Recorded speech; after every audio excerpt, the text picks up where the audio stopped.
petulant adolescents.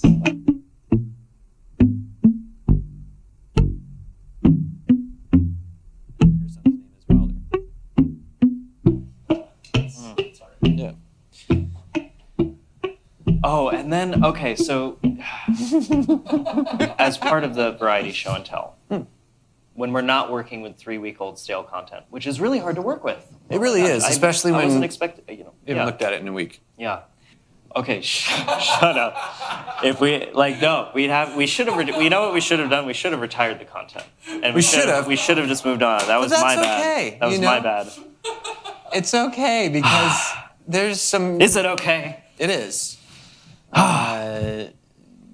The kink folder that started with your crack addicts, chiropractic. Yeah, crack them if you got them. Crack them if you got them. Ooh. Oh, fingertip. That was my back. That was deep.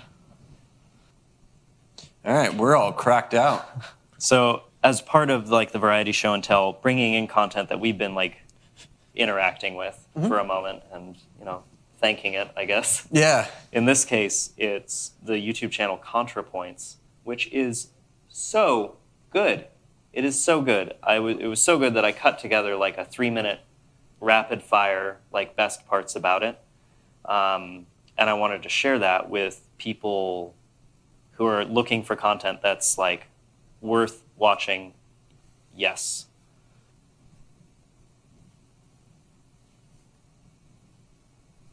I have such a difficult time describing what this channel is. It's kind of a long theatrical response to fascism. So let's look at a sample. I make YouTube videos because I enjoy mood lighting and set design. Clock me, Amadeus. Don't break the fourth wall. I'm trying to make a video about postmodernism. For a significant subset of the incel community, their primary hatred is not directed at themselves, but at women. And they really hate women. I'm basically a professional internet bigotry scholar at this point. I look at this kind of stuff all the time. But researching this video, I was honestly kind of shocked at the intensity of misogyny on incel forums. Every time I look at them, my blood pressure shoots through. Oh my God. When they're gabbing on the cell phone about Paris Hilton, when they're adjusting their lipstick and taking up my time rifling through their stupid purse, when they whine to me about their period. I love this voice actor. Hi, Stacy. It's Tracy. Well, I was at the mall the other day with Amber, Heather, Jenna, and Trish, and we were talking about Paris Hilton, a very relevant cultural figure in 2018. They live in this cartoon caricature world where it's easy to avoid thinking of women as fully human. And that's where my sympathy runs dry, because this kind of hatred just needs a spark to turn to violence. So incels, I know you're not going to listen to anything I say, and you're just going to say that I'm a tranny and a faggot and a degenerate. And to that, I say, how dare you say things that are entirely true? But also, vol cell if you wouldn't, bitches. Red-pilled pickup artist Roosh V. I wonder what Roosh is up to. Voluntary celibate. I bake my own bread. Yes, I am outing myself as a baker, as someone who likes to cook. I'm not a woman. I am ultra masculine, as you can see, but baking and cooking in general is a scientific thing. And men like scientific things. I used to be a scientist. Well, Roosh, you know what? If it means you leave women alone, I hope you enjoy your new life as an ultra-masculine baker. Sorry, I mean bread scientist. This is my TV tropes page, and it has a list of characters that I've created. So there's Abigail Cockbane, who's the anti-trans radical feminist. There's Lady Foppington, who's this 18th century aristocrat phrenologist who shows up every time we need to talk about skulls, which is a lot. Because politics basically is theater, especially now. A reality TV star is the president of this country. So responding to theater with more theater actually makes sense. And I think it works better than just being some nerd in your room talking about the means of production. No one wants to listen to that. Nope. Sorry. This is the best thing that I've come up with in terms of how to survive in 2018 as a trans woman talking about fascism on the internet. And If you have a better idea, let me know. Thanks. We're going to do this. It's going to be great. This is... Oh! Laundry. Okay. Why? Here's the thing. Is that a thing you learned, though? Okay, yeah, go. So I was talking to you about this last episode, and I feel like it actually vibed really well, and I tried to talk about it again with someone else, and it didn't click as much. Okay. And so I'm hoping that maybe this time, in front of the camera that's recording, and it's all live, and the stream health is all great, that it'll be perfect. Okay. So I was thinking about the attainable viewpoint of galaxies, just to really be able to wrap your mind around it and like gain perspective of where things can be in location as to where they are. So like the example, I know that, anyways, space-oriented things, yada, yada, yada. It was so much better last time. Sometimes the first time's the best time. Yeah. Actually, I would say best is a tough word, but there is something magical about the first time, no matter what it is. Yeah. Well, like, the thing that I was thinking of too about this was that it made me think about this. Like one of the things about this whole show that's, when you boil it all down, what it actually is it's basically me learning more about this guy and vice versa, and us becoming more acquainted and better friends and learning each other's antics. And it's really investing in the other person. And get to know your neighbors. And that's get to know your neighbors. That's like my cash line. Get to know your neighbors.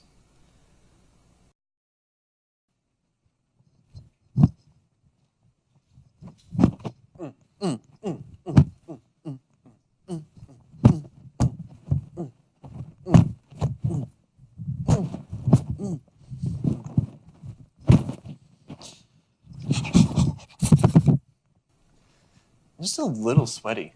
Really? Yeah, I think with all of the equipment. Well, and you're wearing a cardigan, and it's all tight fitting. Yeah. There's no breathing. Hot mic. Hot mic. Okay, I'm good. All right, that's good. That's a good time.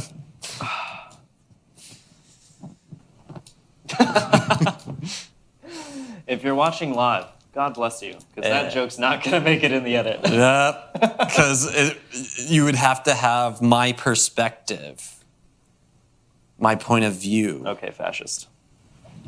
My point of view. It's a better word for that situation. What you got there? Is that? I did have double-barrel finger guns, but then I went, ha-ha, they're gone. Oh, because you are a magician? Huzzah! Can't catch this guy doing things. Nope. That sounds bad, though. It sounds like I'm doing things, but I'm just not getting caught for them. Actually, I say that's true. That's true. I feel like that's always true for anybody. Do you have things that you do that you're like, one of these days I'm going to get caught for this?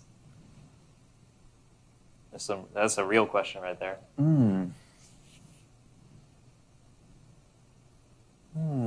In what ways do you express criminality? Because we all do.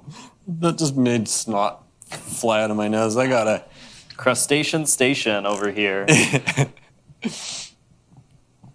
Do you express criminality? If so, how? I promise we're not the cops. They can't hear you. They're busy listening to the faucet. Can they even hear you over the faucet? Probably. I'm kind of loud. That's true. That's true. I would say loud and proud. Loud and proud. Something that I feel like I get away with.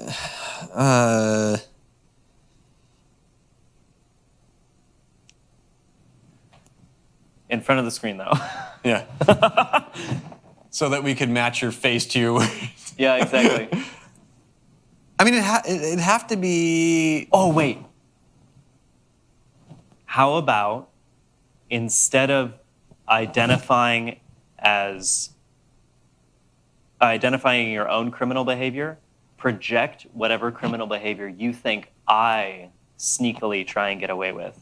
So something that I expect you trying to get away with criminally wise. But like petty criminality, like literally the shit that we do every day, like not using a turn signal is one. Yeah, that was the first thing that popped in my mind about myself, was like something to do with my car. For you, it would have to be something like dancing in the wrong moment or something. I don't know how that could be criminal, but... Okay, so true talk. I have been called out for this. Really? Yeah. I have gotten in fights because I dance at the wrong time. That's You got in fights because of that? Well, like spirited disagreements. It's a little flavor town on that. Just, yeah, a little sprinkle. Here's one that I know. There's times when you're doing like breathing exercises that it looks like you're just having a moment that could be drug induced or something. I remember that happened on Natalie's party, and Isaac was like, "What's going on?" And I was like, "He's just being Eric." I remember sometimes going outside, like smoking a cigarette. You're doing this deep breathing. I'm doing it right now. As Yeah. you're talking about it, it's like getting me excited to do it because it Exactly. feels so good.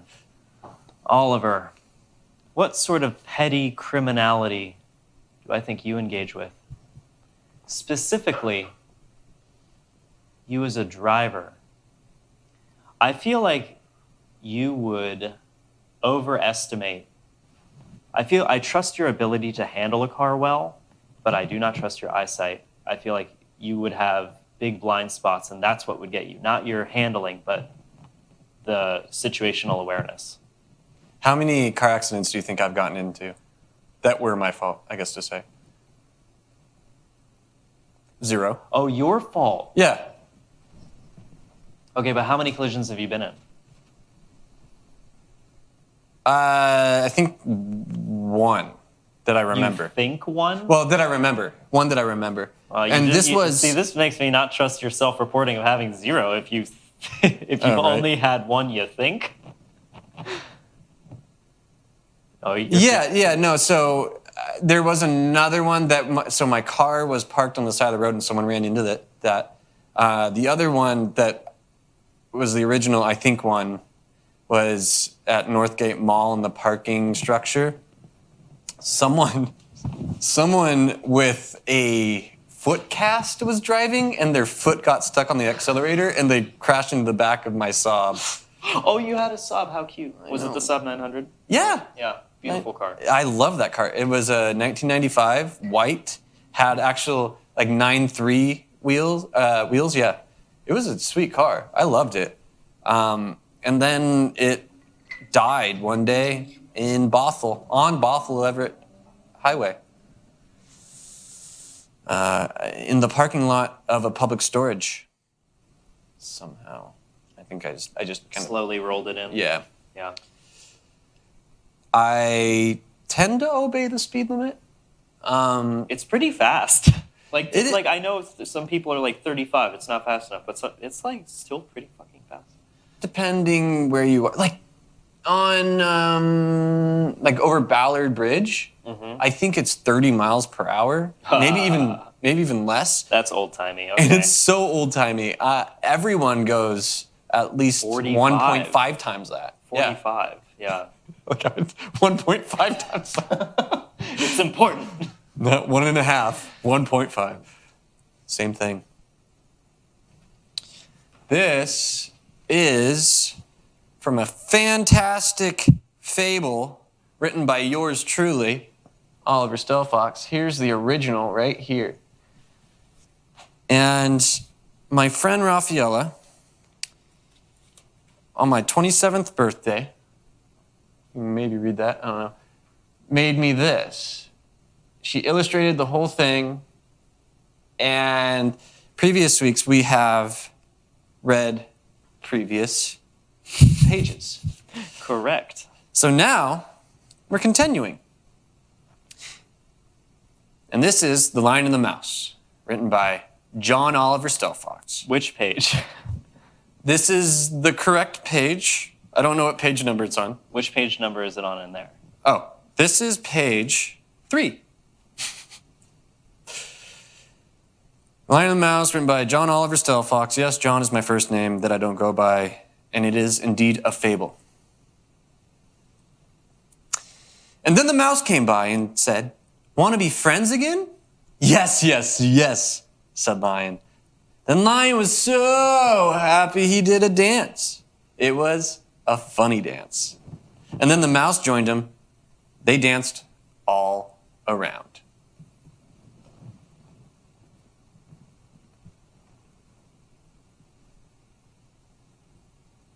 Oh, shh. Can you go back to that? Page number 4.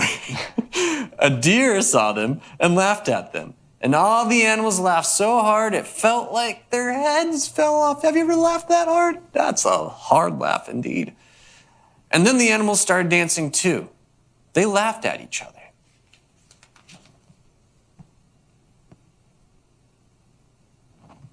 I'm going based off the audio. And then they ate a lot. They ate celery, carrots, and even some peanuts. And then they all went home. The lion could not find the mouse. He thought the mouse went home too. He could not find him. "Are you here?" said Lion. Lion says again, "Have you went home?" "What was that?" says Lion. He looked under the table. "What was that?" said Lion. He looked under the chair. "What was that?" says Lion. "Oh, Mouse, it was you all the time," said Lion. "I thought you were somebody trying to get me." "I was trying to find my new friends," said Mouse. And there is the end of our reading of today. And this is something to look forward in the future. This is the next page. You won't hear any of the writing from it, but there you go. That was heartwarming. Was it As heartwarming? always, very heartwarming. I'm glad that I gave you heartburn.